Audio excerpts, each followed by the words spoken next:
Hello again. Welcome back to McGuinty's Fireplace. For the day that's in it, I've a very special story for you. This is the tale of Stingy Jack.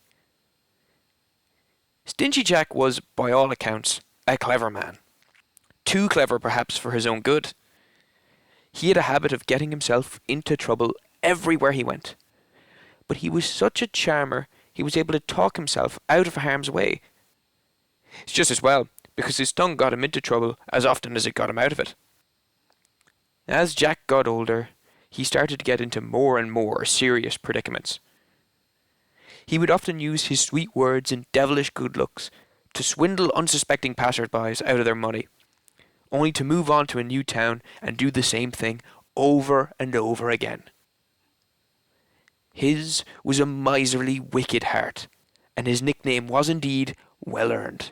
Jack's antics became famous all over Ireland and beyond. Tales of his escapades even reached goat-like ears many miles beneath the earth's surface, in hell. The devil himself took note of Jack. He watched in morbid fascination how the wicked man went about his days. His soul was to be damned, to be sure, but the devil just had to meet the man in person. He needed to see charming this scoundrel truly was. While wandering the streets of Dublin looking for his next victim, Jack heard the telltale sound of cloven hooves on the cobbles. Deep down, he had always suspected this day would come. "You know why I've come," the devil said, matter-of-factly. Jack felt a pit in his stomach, the voice of hell's prince putting him ill at ease. I don't think we've met. How should I know?" The devil laughed. "You're a lot of things, Jack. A fool is not one of them." Just as Jack was about to accept his fate, he had an idea. An idea so crazy, it might just work. "Can I make one last request?" he asked with full resignation. "Very well. What's the harm? What do you want?" "I'd like you to join me for a drink." A trip from hell to earth is a tough affair, even for the devil, and he had to admit he was thirsty after the journey. And so he agreed to join Jack to the nearest pub. The two exchanged tales of their wicked deeds into the small hours of the night, until finally it came time to settle up. "I've got one more trick to play," Jack whispered into the devil's ear. "Go on." "You change your form into that of a coin, and I'll use you to pay for our drinks. Then you return to your original form, and we meet again. Then you can have my soul." The devil couldn't help but laugh. "Even in your last hours, you still can't bring yourself to part with your own money. Stingy is the perfect word for you."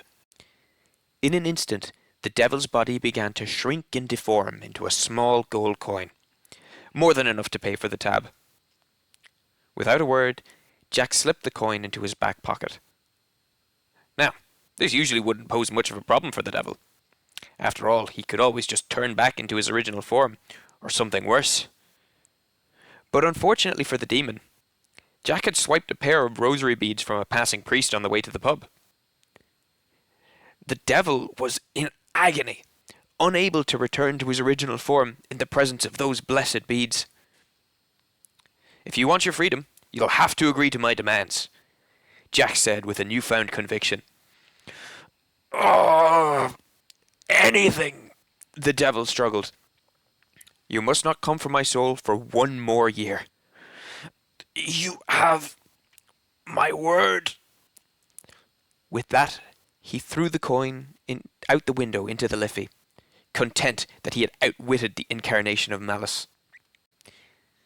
Exactly 1 year later, the devil reappeared at Jack's side while he was walking in an orchard.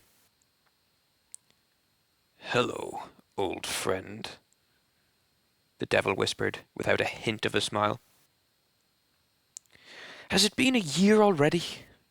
Time flies, Jack said confidently. He, of course, knew exactly how long it had been. This time he was prepared. Are you ready to go? The devil asked. I'm actually a little hungry. Could you pick one of those apples from the tree for my last meal on Earth?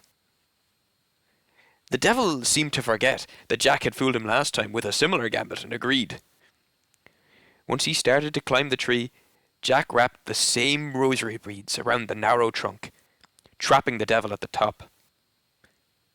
The devil was fuming. I will let you down if you promise not to come for my soul for another year, Jack said triumphantly. A year? To hell with that. If you let me down, I will never take your soul. Jack couldn't believe his ears. He had been given the freedom from damnation for eternity. Very well, Jack said, trying to hide his smile. No sooner had he removed the beads did the devil disappear, returning to the depths from whence he came. Jack might have been able to trick publicans, nobles, kings, and even the devil himself. But he could never trick the march of time, and it soon caught up with him. After his funeral, which no one attended, Jack was faced with the gates of heaven, guarded by St. Peter. Jack, you shall not enter this sacred place, for yours is a wicked heart. I damn your immortal soul to hell! Suddenly, the devil appeared at St. Peter's side. Not this one, I'm afraid, the devil said. I made a promise. I can never take his soul. St. Peter was puzzled. If you cannot enter heaven or hell, you must roam the earth without a physical body. You shall be cursed to wander aimlessly in total darkness. Not total darkness, the devil said, as he produced a lump of hell's coal from his pocket. Something to remember our promise. The devil's evil grin stretched from cheek to cheek. And so Jack was cursed to roam the earth as a ghost. He fashioned a lantern out of the devil's coal and an old turnip, and now wanders across the Irish countryside.